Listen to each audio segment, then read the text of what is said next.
Welcome back to my channel. It's me again, your abang lingkod, Bilibining Jonna. For today's vlog, dadayuhin nga natin itong sikat na lugar, namely Idol TikTok.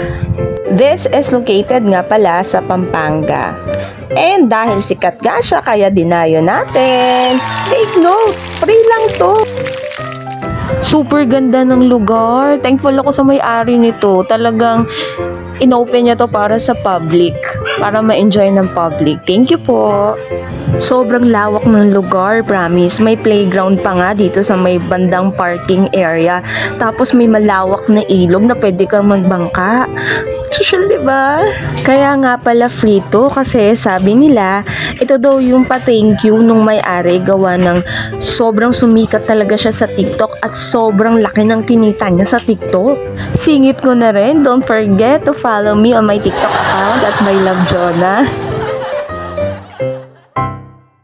May swimming pool nga din dito sa loob. Tapos meron pang gymnasium.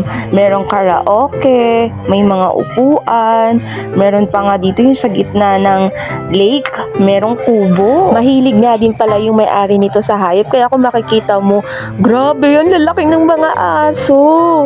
Tapos sobrang daming mga ibon. Angas, 'di ba? Buti na nga lang nung pumunta kami dito, hindi siya crowded. Kakaunti lang kami doon sa loob, kaya ma-enjoy mo talaga at mananamnam mo yung ganda ng lugar.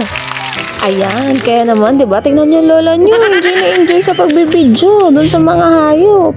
Sobrang nakaka-relax dito. Yung tipong may nature na, tapos may mga animals, para bang zoo ang peg. Sobrang nakakataba lang ng puso kasi madami pa talaga palang tao na kayang i-share yung mga blessings nila sa iba. Biruin mo yun, yung ganito kagandang place, walang bayad. O diba? Nakakatuwa. Pagpalain na ako sino man po yung may-ari nito, Idol TikTok.